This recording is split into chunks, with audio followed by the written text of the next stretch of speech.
ఆంధ్రప్రదేశ్ ముఖ్యమంత్రిగా చంద్రబాబు గారు ప్రమాణ స్వీకారం చేసేశారు. గత ప్రభుత్వం చేసినటువంటి అవినీతి అవకతవకలు చంద్రబాబు గారు బయటపెట్టబోతున్నారని, అన్ని శాఖల్లో జరిగినటువంటి తప్పిదాలు అవినీతి బయటపెట్టి శ్వేతపత్రాన్ని విడుదల చేయబోతున్నారు. అందులో భాగంగానే పెద్దిరెడ్డి రామచంద్రారెడ్డి గారి పాపాల పుట్ట పగిలిపోబోతోంది, ఆయనకి ముహూర్తం ఫిక్స్ చేశారు అంటూ కూడా రకరకాలుగా కొన్ని వార్తలు ఇప్పుడు సోషల్ మీడియాలో చక్కర్లు కొడుతున్న నేపథ్యంలో ఈ అంశం మీద మనం విశ్లేషణ చేసుకునేటువంటి ప్రయత్నం చేద్దాం.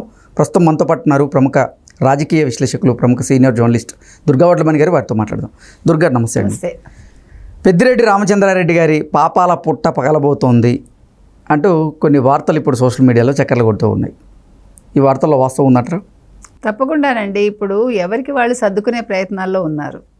గత ప్రభుత్వంలో ఎవరైతే అవినీతి చేశారో, ఎవరైతే మైనింగ్ కావచ్చు, ఇసుక దందాలు కావచ్చు, ఇలా ప్రతి ఒక్కటి మట్టి కూడా ఆఖరికి వాళ్ళు దేన్ని వదలలేదు.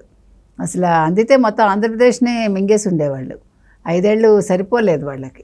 సో ఇందులో భాగంగా ఇప్పుడు పెద్దిరెడ్డి రామచంద్రారెడ్డికి సంబంధించిన వాళ్ళకి, సో ఈ అమిగోస్ మినరల్స్ ఏదైతే ఉందో ప్రైవేట్ లిమిటెడ్, వాళ్ళు మొత్తం ఈ మైనింగ్ అంతా చేస్తున్నారనమాట. సో చాలా అక్రమంగా వాళ్ళు అన్ని తవ్వకాలు చేయటమే కాకుండా, ఇప్పుడు ఎప్పుడైతే 4వ తారీఖు రిజల్ట్స్ వచ్చాయో, అంటే సార్వత్రిక ఎన్నికల ఆంధ్రప్రదేశ్లో జరిగిన ఎన్నికల ఫలితాలు వచ్చిన రోజు నుంచి ఆ ఎండి ఎవరైతే ఉన్నారో ప్రసాద్ రెడ్డి, తర్వాత ఈ పెద్దిరెడ్డి రామచంద్రారెడ్డి, వీళ్ళందరూ కూడా కనిపించట్లేదు. ఎందుకు? దీనికి కారణం ఏంటంటే ఇప్పుడు వాళ్ళు 72 చెక్ పోస్టులు పెట్టి ఈ మైనింగ్ అంతా చేశారనమాట. ఎప్పటికప్పుడు మొత్తం దోచేసుకున్నారు. ఇప్పుడు ఆ ఫైల్స్ మాయం చేయాలని నిన్న ట్రై చేశారు మంగళవారం. ఓకే. ఆ ఫైల్స్ చేస్తుంటే అప్పుడు అధికారులు అడ్డుకున్నారు. అప్పుడు దాని మీద ప్రభుత్వం కూడా కలగజేసుకుని ఆ డిపార్ట్మెంట్ ఏదైతే ఉందో, మీరు ఒక్క ఫైల్ కూడా బయటకు వెళ్ళడానికి వీల్లేదు, మీరు ఈ అమిగోస్లో ఉండే ఈ ఫైల్స్ అన్నీ కూడా మీరు ప్రభుత్వానికే అప్పచెప్పాలి అని ఆర్డర్స్ వేశారనమాట. అయితే ఈ జగన్ ప్రభుత్వం ఉండగానే వీళ్ళకి చాలా ఎన్ని కోట్లు కట్టబెట్టారు వీళ్ళకి. అంటే ఈ కంపెనీకి వాళ్ళు మైనింగ్ చేసుకోవటానికి వాళ్ళు అవకాశం ఇచ్చారు కాబట్టి వాళ్ళ దగ్గర నుంచి డబ్బులు వసూలు చేసి, ఈ ప్రసాద్ రెడ్డి అంటే ఈ పెద్దిరెడ్డికి సంబంధించిన వ్యక్తి, ఈయన డబ్బులు వసూలు చేసి 625 కోట్లు ఎంతో ఆయన వాళ్ళకి వసూలు చేసి ఇచ్చాడు. ఎవరికి? జగన్మోహన్ రెడ్డి ప్రభుత్వానికి. ఇప్పుడు మనం చెప్పుకోవాల్సింది ఏంటంటేనండి, జగన్మోహన్ రెడ్డి చేసిన అక్రమాలు అంటే జగన్మోహన్ రెడ్డి చేయించిన అక్రమాలు, లేకపోతే అంటే డైరెక్ట్ ఆయన ఇన్వాల్వ్ అవ్వడు కాబట్టి, ఆయనకంటే ఆయన తెలివైన వాడు కదా. తండ్రి ముఖ్యమంత్రిగా ఉన్నప్పుడు కూడా నేను అసెంబ్లీకి రాలేదు, నాకేమీ తెలియదు అన్నాడు కదా. సో ఆ టాక్టిక్స్ వంట పట్టించుకున్నాడు ఆయన. అంటే తప్పు చేసేవాడు తను చేయకుండా పక్కవాడి చేత చేయించడం. ఇప్పుడు కొంతమంది మాటలు అంటూ ఉంటారు చూడండి, పక్కవాడి చేత అనిపిస్తారు, వాడు అండు, వాడు నవ్వుతూ ఉంటాడు, పక్కవాడి చేత మిమ్మల్ని తిట్టిస్తాడు. అదొక పద్ధతి అన్నమాట. సో ఆ పద్ధతిలో మన జగన్మోహన్ రెడ్డి గారు చాలా నిష్ణాతులు ఆయన. అందుకనే ఆయన ఏది కూడా ఇన్వాల్వ్ అవ్వడు డైరెక్ట్గా.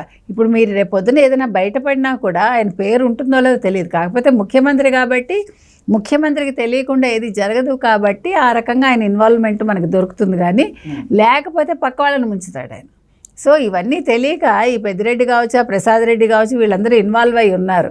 ఒక్కొక్క చోట 72 చెక్ పోస్టులు అంటే మీరు ఆలోచించండి, వాళ్ళ మనుషుల్ని పెట్టి వాళ్ళు ఏ రకంగా ఈ మైనింగ్ దందా చేశారు అంటే, ప్రభుత్వం ఎట్లా సహకరించింది, పోలీసులు ఎలా సహకరించారు. చెక్ పోస్టుల దగ్గర పోలీసులు ఉంటారు కదండి. మరి 72 చెక్ పోస్టులు అంటే మరి ఎవరు పట్టుకోలేదు ఒక్కళ్ళు కూడా ఇన్ని సంవత్సరాలు. 5 ఏళ్ళు ఇట్లా వీళ్ళు ఏ రకంగా వీళ్ళు అసలు కబ్జాలు చేశారు, మైనింగ్లు చేశారు. ఇప్పుడు మీరు చెప్పినట్టుగా చంద్రబాబు నాయుడు గారు ఇవాళ ప్రమాణ స్వీకారోత్సవం అయిపోయింది, కానీ ఇప్పుడు అసలు కథ ఉందండి. ఇప్పుడు వాళ్ళకి ఎంత తలనొప్పులు అంటే, ఒక్కొక్క శాఖలో మనం ఆల్రెడీ చెప్పుకున్నట్టుగా ఇవన్నీ కూడా బయటకు తీసి ఫైల్స్ దొరకాలి. తర్వాత కంప్యూటర్లో డేటా మాయం చేశారు, చిప్స్ మాయం చేశారు, పెన్ డ్రైవ్లు మాయం చేస్తారు, వీళ్ళు రికార్డ్స్ మాయం చేశారు. ఇవన్నీ కూడా మళ్ళీ సహకరించి మళ్ళీ ఆ ఫైల్స్ అన్నీ మళ్ళీ వెనక్కి తెప్పించుకుని ఇవన్నీ చూసి, అంటే దీనికి ఎంతమంది మనుషులు కావాలండి.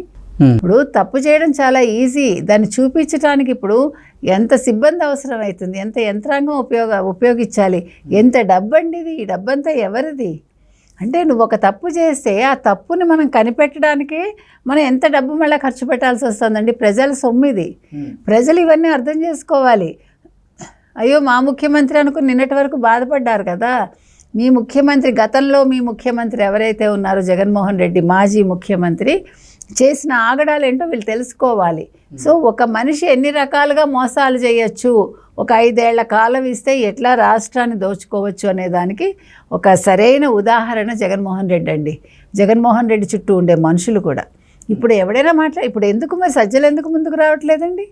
సజ్జల రామకృష్ణారెడ్డి నిన్నటి వరకు అంటే అంటే ప్రెస్ ముందుకు వచ్చేవారు కదా. 4వ తారీఖు తర్వాత 20 రోజులైంది, ఒక్క ప్రెస్ మీట్ పెట్టాడా ఆయన? పెట్టగలిగాడా? అంటే ఇప్పుడు ఇవన్నీ కూడా ముఖ్యమంత్రులకు కూడా గుణపాఠాలేనండి. ఎవరైతే ముఖ్యమంత్రిగా పనిచేస్తున్నారో వాళ్ళు సలహాదారులు పెట్టుకునేటప్పుడు ఆలోచించాలి. సలహాదారులు ఎందుకు? నీకు ఆల్రెడీ బ్యూరోక్రాట్స్ ఉన్నారు. బ్యూరోక్రాట్స్ని కూడా నువ్వు పూర్తిగా నమ్మకు. నువ్వు ఫీల్డ్లోకి వెళ్ళి ముఖ్యమంత్రి అయినా సరే నువ్వు నియోజకవర్గానికి వెళ్ళి ఏం జరుగుతుందో తెలుసుకో.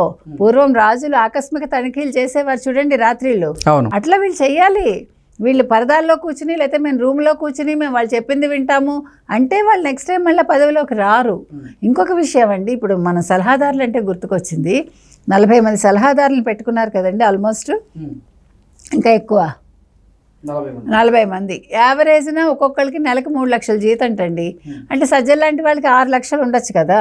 సో 3 లక్షలు ఇంటూ 12 నెలలు ఎంత? 12 3 36 లక్షలు ఒకళ్ళకి. 5 నెలలు, సారీ 5 ఏళ్ళు, 5 3 15, 5 6 30, 1,80,00,000. 1,80,00,000 ఇంటూ 40 వేసుకోండి. 40 కోట్లు 4 8 32 అంటే 72 కోట్లు ఇక్కడే తేలింది. ఇంకా సజ్జల లాంటి వాళ్ళకి ఇంకో 10 కోట్లు 20 కోట్లు ఎక్కువ వేసుకోండి. కనీసం 70 నుంచి ఈ 5 సంవత్సరాల్లో సజ్జల గారికి ఇచ్చినటువంటి జీతభత్యాలే 140 కోట్లకు పైగా ఉంటాయి అంటూ కూడా గతంలో నాదెండ్ల మనోహర్ గారు కొన్ని ఆరోపణలు కూడా చేశారు. అవును, దానికి ఆయన ఏదో చెప్పాడు లెక్క, ఒక కాకి లెక్క చెప్పాడు. సో ఇప్పుడు మీరు 200 కోట్లు ఎవడు సొమ్మండి? ఎవడండి అసలు వీళ్ళందరూ? ఈ సలహాదారులు ఎవరండి? రాష్ట్రానికి చెందిన వాళ్ళు ఎంతమంది ఉన్నారు? రాష్ట్రేతరులు ఎంతమంది ఉన్నారు? ఇవన్నీ కూడా లెక్కలు నిగ్గు తేల్చాలండి.